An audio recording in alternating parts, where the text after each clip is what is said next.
एक बार की बात है, देवर्षि नारद ने भगवान विष्णु से प्रश्न किया, प्रभु, माया क्या है? मैंने सुना है कि ये संसार माया का जाल है, लेकिन मैं इसे समझ नहीं पा रहा। क्या आप मुझे माया का अर्थ समझा सकते हैं? भगवान विष्णु मुस्कुराए और बोले, हे नारद, माया को समझाना शब्दों से संभव नहीं है। इसे समझने के लिए अनुभव की आवश्यकता होती है। लेकिन यदि तुम सच में जानना चाहते हो तो पहले मेरे लिए थोड़ा पानी ले आओ। नारद जी तुरंत नदी की ओर चल पड़े। जब वे नदी के किनारे पहुंचे तो उन्होंने देखा कि वहां एक अत्यंत सुंदर युवती पानी भर रही थी।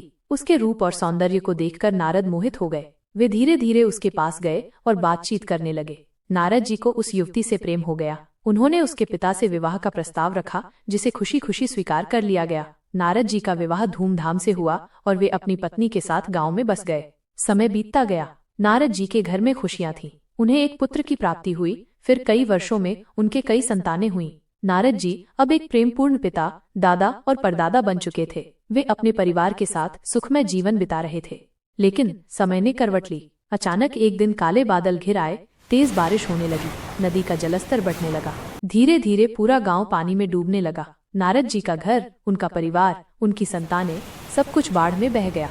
नारद जी स्वयं भी पानी में डूबने लगे। उन्होंने घबराकर मदद के लिए चिल्लाया, प्रभु बचाइए, मेरी दुनिया नष्ट हो रही है। तभी अचानक भगवान विष्णु प्रकट हुए।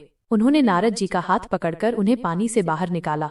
विष्णु मुस्कुराए और बोले, नारद, पानी कहाँ है जो मैं तुमसे लाने को कह रहा था? नारद जी अचंभित थे। वे समझ नहीं पा रहे थे कि उनके साथ क्या हुआ। उन्होंने कहा, प्रभु, मैंने तो अपना पूरा जीवन जी लिया, परिवार बसाया, संतानें पाईं और अब सब कुछ खो दिया। आप इतने निर्दयी कैसे हो सकते हैं कि मुझसे पानी मांग रहे हैं? भगवान विष्णु ने शांत भाव से कहा, हे नारद, यही तो माया है। जो कुछ तुमने अनुभव किया वो सब माया का भ्रम था। मैं ही इस ब्रह्मांड की एकमात्र शाश्वत और अपरिवर्तनीय सत्य हूँ। बाकी सब कुछ माया है जो तुम्हें क्षणिक सुख और दुख के बंधन में बांधती है। तुम मेरे परम भक्त होते हुए भी इस संसार के मोह में फंस गए और सत्य को भूल गए। नारद जी की आंखें खुल गईं। उन्हें समझ आ गया कि यह संसार क्षणभंगुर है और केवल भगवान विष्णु ही शाश्वत सत्य हैं। तब से नारद जी ने सांसारिक माया से अपना मन हटा लिया और भगवान विष्णु की भक्ति में लीन हो गए।